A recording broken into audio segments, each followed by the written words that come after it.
Earlier today, our reporter Sophia Onuna engaged under pressure IEBC CEO Ezra Chiloba in an exclusive interview on KTN News on the various issues surrounding the upcoming election.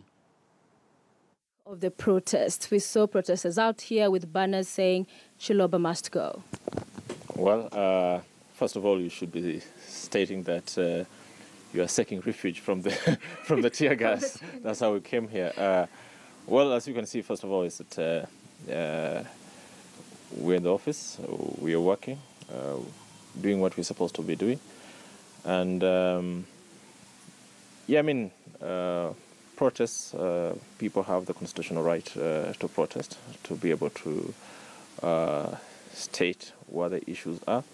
But at the end of the day, I think what will help the country move forward is how you put together those issues, package them in a way that is a solution that will help the country to be able to progress.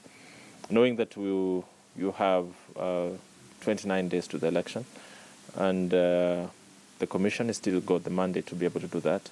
We got not much time left. So what we just have to do now is to try as much as possible to bring all stakeholders on board and to ensure that we're getting ready for this election. And saying that, the chair has already invited the presidential candidates for a meeting tomorrow. We hope they'll show up so that we have some constructive dialogue to address the issues that have been raised by the different stakeholders. The intention being that as a country must be able to pull together to make progress. Right. Yeah.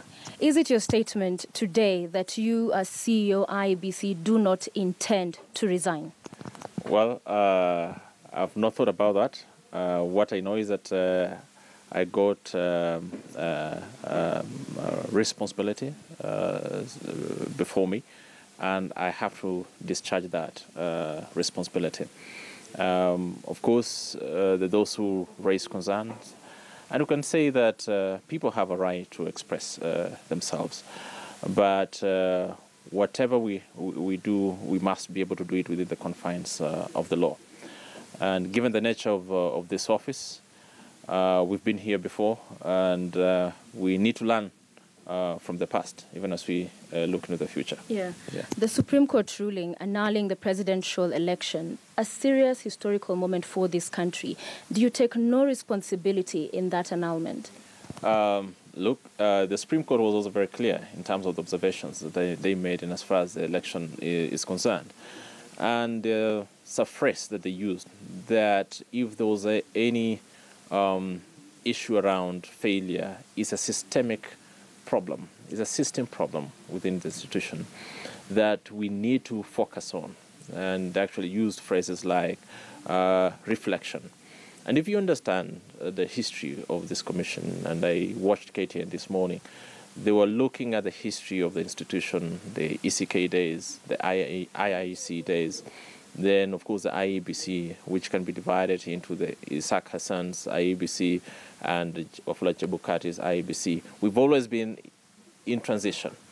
And if there have been any challenges to be addressed in the electoral process, you can actually see that the way in which we've attempted to address those challenges is not a magic bullet. It's not something that you have to fix with one action.